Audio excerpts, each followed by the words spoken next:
یہ ایک عورت ہے، خامن نے غصے میں طلاق دے دی. طلاق تھی زہار، تو میرے لیے میری ماں کی طرح ہے. اس طلاق کے بعد رجوع ہو ہی نہیں سکتا. 3 طلاق میں تو رجوع ہو جاتا نا، کہ کسی اور جگہ شادی ہو جائے، وہاں سے طلاق ہو جائے، واپسی ہو. لیکن اس میں رجوع ایسا ہی ہے شیخ، ایسا ہی ہے نا.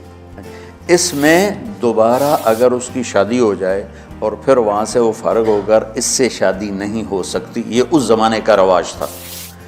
اب یہ ان کی عمر گزر گئی تھی، جو بھاگی بھاگی اللہ کے نبی کے پاس ہے. یا رسول اللہ، میرے خامن اوس بن مالک نے زہار کر دیا، اوس بن صامت نے مجھ سے زہار کر دیا، تو کیا فتویٰ ہے؟ آپ نے کہا حرمتی علیہ، بیٹی تو حرام ہو گئی. بولیں گے یا رسول اللہ اکل مالی وافنا شبابی، جوانی میری ڈھل گئی، مال میرا کھا گیا وہ، تو میں کہاں جا کے بیٹھوں، ماں باپ میرے نہیں ہیں. آپ نے کہا حرمتی علیہ، تو اس پہ حرام ہو گیا. پھر اس نے کہا یا رسول اللہ میرا کیا بنے گا؟ تو آپ چپ ہو گئے. کہ جب وہ مانتی نہیں تو کیا کرو، آپ چپ ہو گئے.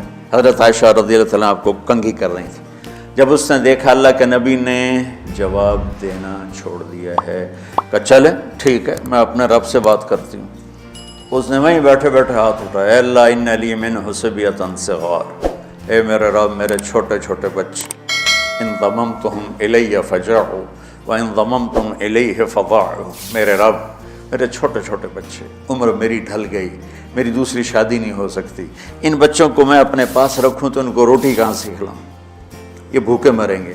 خامند کے پاس چھوڑ کے چلے جاؤں تو وہ بھی کمزور ہو چکا ہے، یہ ان کی تربیت کون کرے گا؟ یہ تو برباد ہو جائیں گے. اب اس کی دعا سنو، یا اللہ اپنے نبی کی زبان پر میرے حق میں فیصلہ دے. یہ نہیں کہا کہ تو اپنی شریعت کا فیصلہ سنا، کہ اللہ میرے حق میں دینا ہے فیصلہ.